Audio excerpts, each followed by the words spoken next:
Have you ever had to worry about having dinner on the table each night or not being able to find a job due to lack of education? These are very real problems, and the unequitable funding of public schools contributes to this. Today, I will be talking about the poverty gap that can be seen in North Carolina, how schools contribute to that gap, and why it is so important to provide better education for children.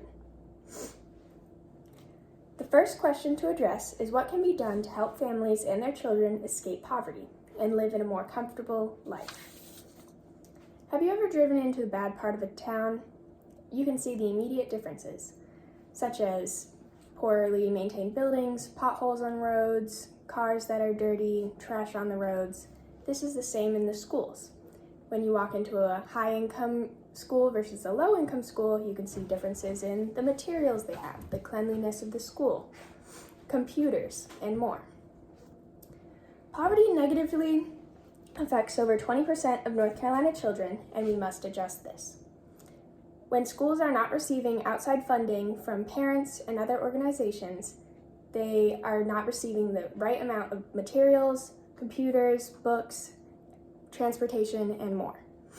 Even though schools are able to be open and provide some education through government money, they are not going to be the same quality as those that are receiving outside funding. A child can't help that they are born into a less fortunate situation. This should not determine if they are successful in the future or not. All children should have equal opportunity. Students in public schools are all taught the same material and take the same standardized test, but this does not mean all public schools are the same and give students the same opportunity. Having to work and do school for their family, as many students are having to work and also do school to help support their family, they are not able to put as much focus into their education. Along with this, when parents did not receive a high-level education as well, they do not have the outside sources to help them with their schoolwork. With less money, parents that can't help, and less materials, they are bound to have a lower progression rate. This is what leads to generational poverty. As families are not able to help their students, then those students will grow up to be in the same position. Children of color are 3 times more likely to live below the poverty line than white children.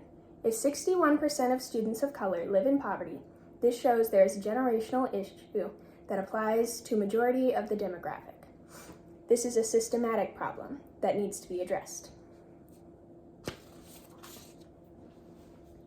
Poverty is something that is all around us, but is very easy to brush under the rug unless it is directly affecting you. Public schools aren't equal, and this is hurting our children and future generations of adults. Schools in high poverty areas do not have the same resources for their students as those in low poverty. This makes proficiency lower, hurting the futures of those students. If students coming from less fortunate households are not given an equal chance to succeed, then generational poverty will continue.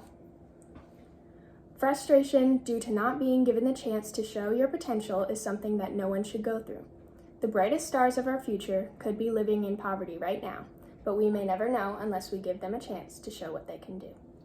Thank you.